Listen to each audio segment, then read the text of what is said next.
Okay, something else that you're going to become accustomed to is how staff are selected, developed, and evaluated.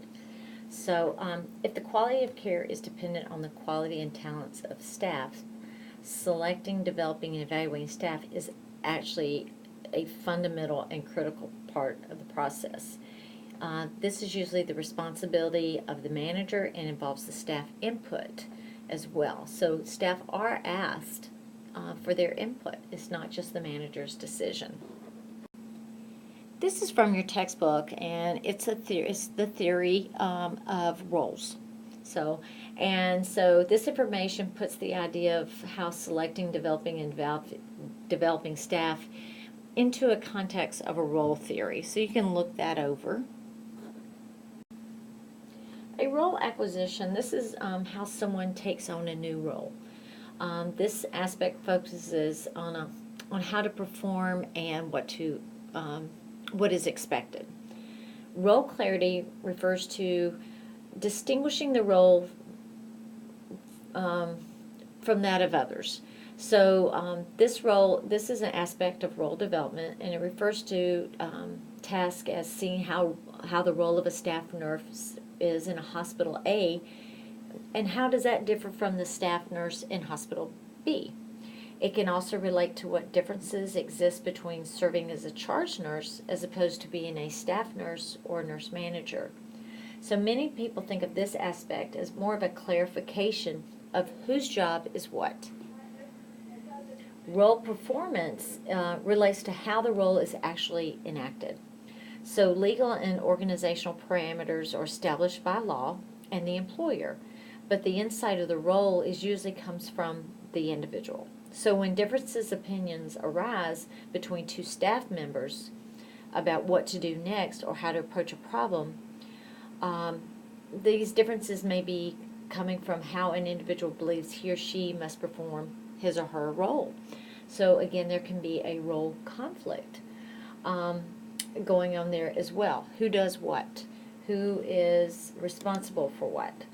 I'm going to go through a couple of other ones too about ambiguity and coaching, but sometimes there is that conflict. Who does what?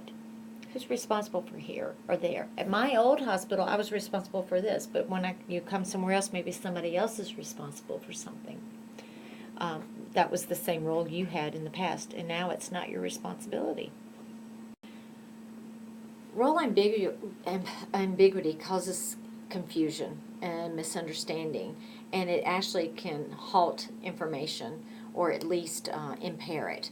And so employees need to be very clear about expectations of people's roles, what is expected of them, and how are they supposed to contribute to the unit.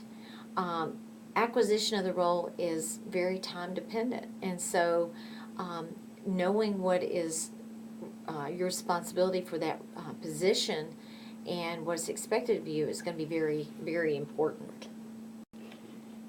When it comes to coaching, this is the development, how people are developed or oriented. You can have an individual who is known as the orientee or the mentor, or it may be a whole group and maybe they mentor or are coached by several different people on that unit.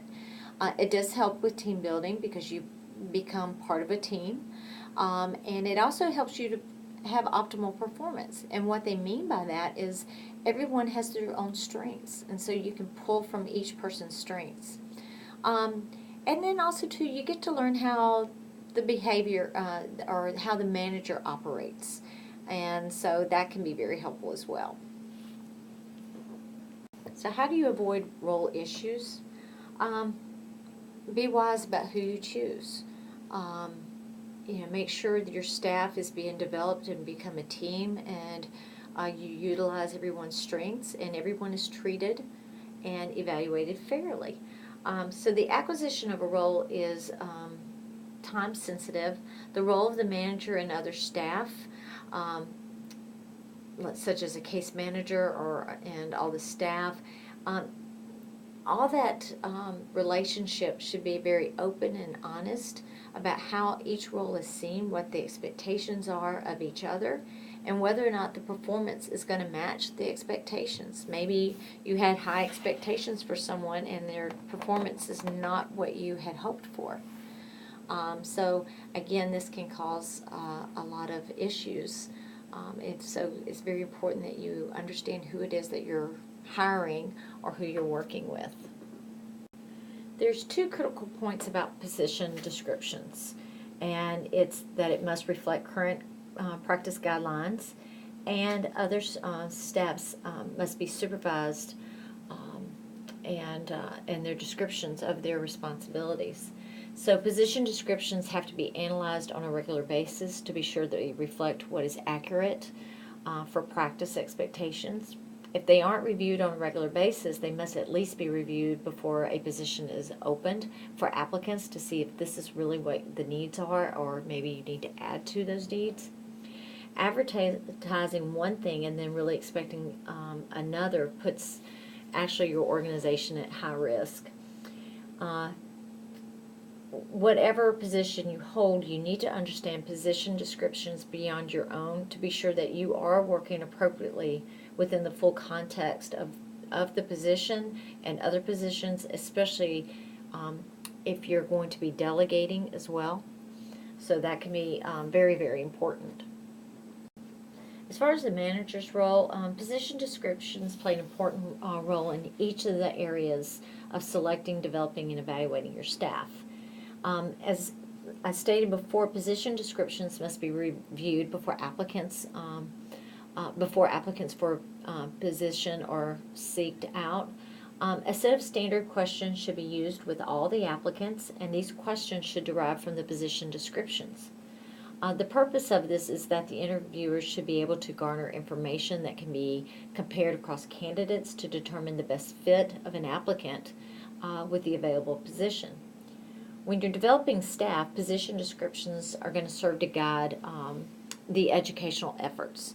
So in other words, if an individual does not meet the performance expectations of the role, this deficiency, if educational, becomes the basis for a remediation program. If the insufficiencies emerge because of changes in a set of position descriptions, the discrepancies form the basis of a reorientation to the role type of program.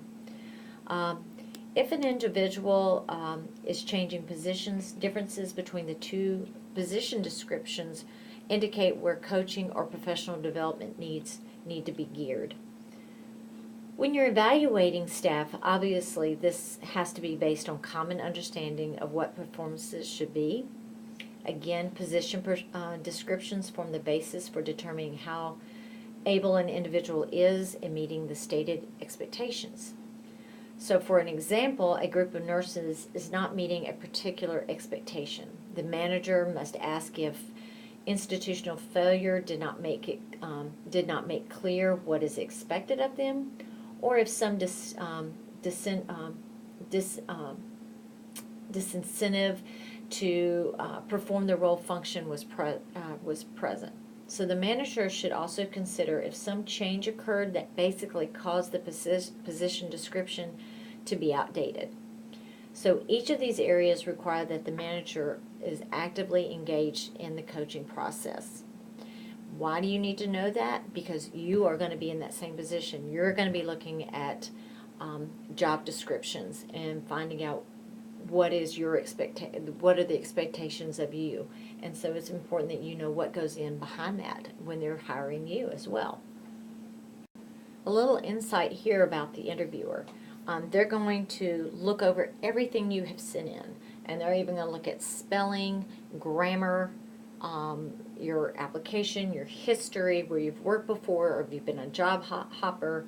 They're going to look at your previous jobs, your education, volunteer work, and so forth. Then they're going to prepare for the interview with questions that they want to ask you. And then they're going to control the environment. They're going to set the stage of where you're going to meet. Is it going to be a panel interview? Is it a single interview? They're going to clarify the roles. Especially if it's a panel, who's going to ask what questions, who's going to introduce. And then you may also clarify the roles with the interviewer. What are their expectations for this position? You're going to use good listening skills as an interviewer, and be honest. When they ask you a question, you want to be upfront and honest, and provide a closure at the end and tell them when you will get back with them. As an applicant, you arrive on time, and on time is usually 15 minutes early. You're going to be dressed appropriately. You're going to review the mission and the goals of that organization. Remember, we've talked about that a couple of times. You're going to look at the position and the description, what's expected of you, so you can ask appropriate questions. So prepare your questions in advance. Have a list of questions. In case they already answer one, you can mark it off and you still have questions left. Be honest. And send a note at the end afterwards of appreciation for the interview.